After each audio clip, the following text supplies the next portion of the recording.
My name is Elara, and I've always believed that emotions are a liability. That's what happens when you're the sole heir to the vast Kincaid tech empire. My mother communicates through quarterly reports, and my father is just a faded photograph on the mantelpiece. My fortress is my computer. I find more comfort in lines of code than in conversations. At campus, I was a ghost in the system, which is exactly how I liked it, except for Marcus Thorne. He was the university's golden boy, the kind of man who smiled for cameras and hid steel underneath. His family and mine were competitors, and lately, he'd decided I was the prize he needed to win. Elara, he'd say, cornering me by the library, his voice too smooth. We'd be a power couple. Think of the merger. I don't merge, Marcus. I acquire, I'd reply, slipping past him. His persistence was annoying, but manageable. My real frustration was my best friend, Chloe. She'd recently insisted her older brother Leo stay with her. He was supposedly a visiting researcher, cataloging old university archives. Be nice, Elara, Chloe begged. He's a bit awkward. Awkward was an understatement. The first time I met Leo, he was trying to carry 3 stacks of books and a coffee. He tripped over a power cord, my power cord, and drenched my laptop bag. Thankfully, my gear was waterproof. I am so sorry, he stammered, his glasses crooked, his face bright red. He was tall and looked like he was built from disorganized library shelves. It's fine, I said, already diagnosing the flaw in his trajectory. Chloe insisted he hang out with us. It was painful.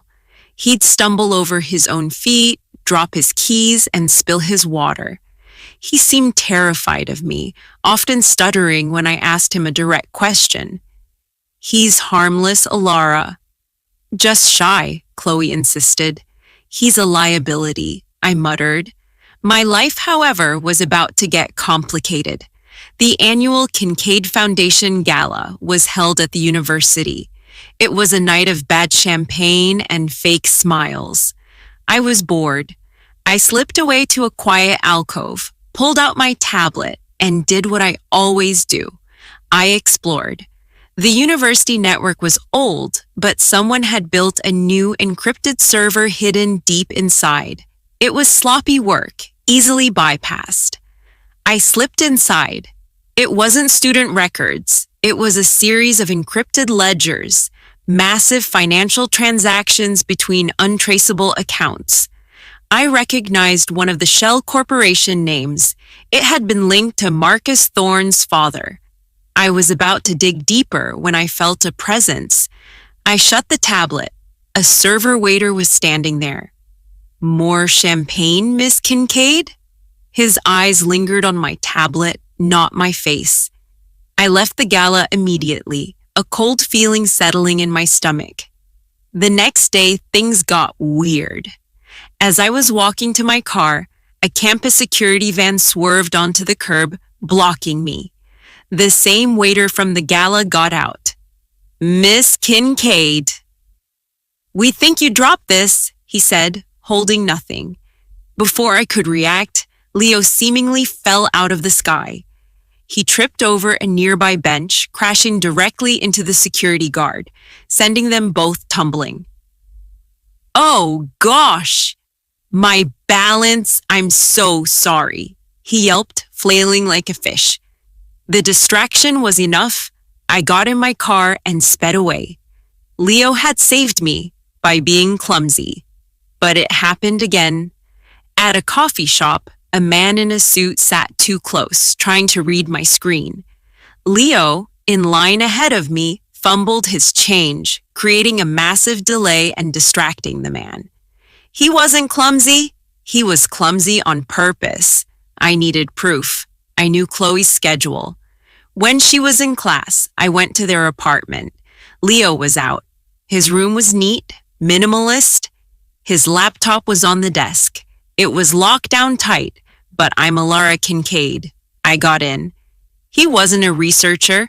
The laptop was full of surveillance data, security blueprints of the university, and detailed files on the Thorne family and on me. But I also saw his personal folders. He was active on an elite white hat hacking forum I frequented. I knew his handle, archivist. He wasn't just a hacker. He was a legend, known for taking down digital crime rings. He was also, I realized with a jolt, the one person who'd ever beaten me in a coding challenge. I was admiring his setup when I heard the door. I hid in the closet. He wasn't alone. Marcus Thorne was with him. "You're making this difficult, librarian," Marcus said, his voice cold. "I know you're watching her." "My associates want to know what she saw." "I don't know what you're talking about," Leo said. His voice was different. It was calm, steady, not a stutter in sight. "The server, the gala. She saw the ledgers. We need her neutralized. Either you back off or you get neutralized too." "Is that a threat?" I heard a scuffle, a grunt, and a thud. I burst out of the closet. Marcus was on the floor, holding his wrist. Leo was standing over him, not even breathing hard. "Elara?" he said. He looked exhausted. "Your archivist," I said. He nodded. "Federal Cybercrimes Division.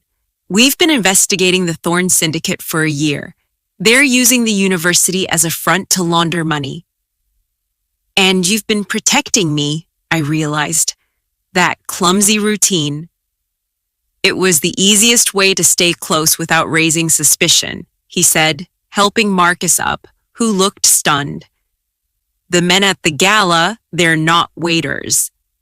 They're the syndicate's enforcers. When you access that server, you became their #1 target." Suddenly, Leo's laptop pinged, a rapid, urgent alarm. "They've initiated a worm," I said, recognizing the code. "They're trying to wipe the server and frame you." "Frame us," Leo corrected, already at the keyboard. "They're routing the attack through your IP address." "Move," I said. For the next 10 minutes, we weren't a clumsy librarian and a tech heiress. We were two coders, back to back, fighting a digital war. He handled the defense, blocking their access, while I went on offense, tracing the attack back to its source. It was the fastest I'd ever worked, and he was right there with me, anticipating my moves. "They're locked out," I said, breathing heavily. "And I have the source IP," Leo said, hitting enter. "It's done. The entire syndicate. The authorities have the data." He looked at me, a real smile on his face. "We make a good team." I felt something flutter in my chest. It was an unfamiliar, inefficient, and frankly annoying sensation. The aftermath was clean. Marcus and his father were arrested. The university was cleaned out, and Leo's mission was over. He came to say goodbye, standing by my doorway, looking just as awkward as he did the first day, only this time I knew it was real. "So, you're leaving?" I said. It wasn't a question. "Mission's over. Time to go catalog some archives, for real this time." "That night you saved me from the guard. That wasn't just clumsiness." "No," he admitted. "That was calculated. But the coffee, that was real. Dropping my keys in the cafe, also real. Stuttering every time you looked at me, very, very real." I raised an eyebrow. "What?" "Elara, I'm a world-class agent when I'm behind a screen. But you're the one person who ever made me forget the mission. You're smarter than I am, faster, and frankly, you're terrifying. I wasn't pretending to be awkward around you. I just was."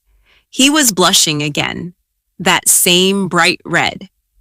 "So, you're a liability." I said, stepping closer. I suppose I am, he said, bracing himself.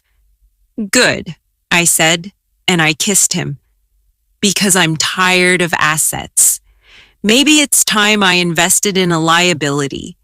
He didn't stumble, and for the first time, I felt like my code was finally complete.